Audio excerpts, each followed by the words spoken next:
who knew all three of the artists on exhibition tonight in that room, in the Tom Roberts room.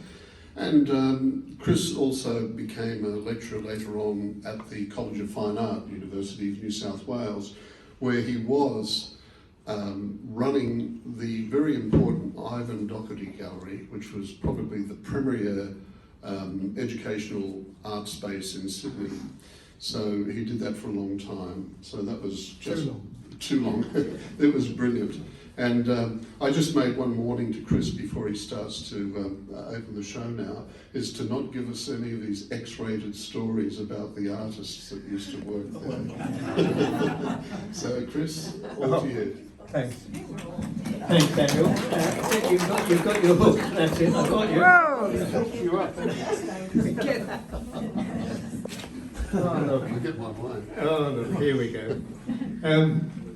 Thanks, Danny. I ran into Lou Kleepak just recently, and he said, a good speech is a short speech. And, of course, Lou should know that. Did you know, by the way, that today is Danny's birthday? Oh, that's right. You can sing happy birthday later, but he organised this opening tonight, so he made sure that he had a lot of guests. Yes, he's right. I did know all these people as a young... We're going back to 1969, when Peter Laverty engaged me as a young artist and a young teacher of painting and drawing at the National Art School. And in those days, young junior members of staff were assigned to what were then called senior head teachers, and as assistants. And I was assigned to Tom Thompson. And as a result of that, I got to know Tom pretty well over the forthcoming months and years. And we became very good friends. I found Tom to be terrific to work with. He had a wonderful sense of humour, which you can see in a lot of his artworks here. There's definitely tongue-in-cheek and a sense of the absurd.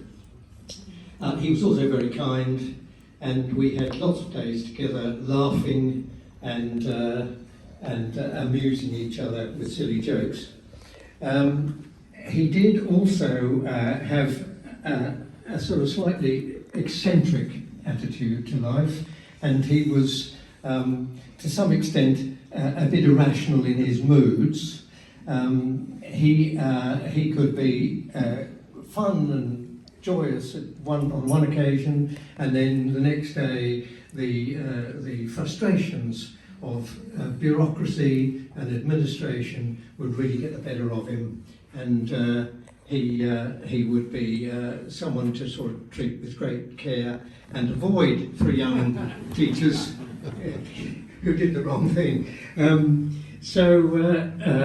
I remember on one occasion I was called to his office, obviously on a mission, and I went in. There were piles of papers on his desk, all this sort of stuff, and clearly administrative stuff. And Tom was scratching at it, and he had a nervous habit of sort of brushing his face. He used to go like this a lot, and he'd get terribly worked up, and he'd do this, and then suddenly he said, "I can't stand all this," and he gathered them all up and flung them in the air. And you know, when you see an accident, everything seems to go into slow motion, and the whole office seemed to be just slowly covered in what was probably at least a semester or term in those days, records of students. And then Tom stormed out, and I realised then that as an assistant it was my job to put all this lot back together for the next day and a half collating, and we didn't see Tom that time.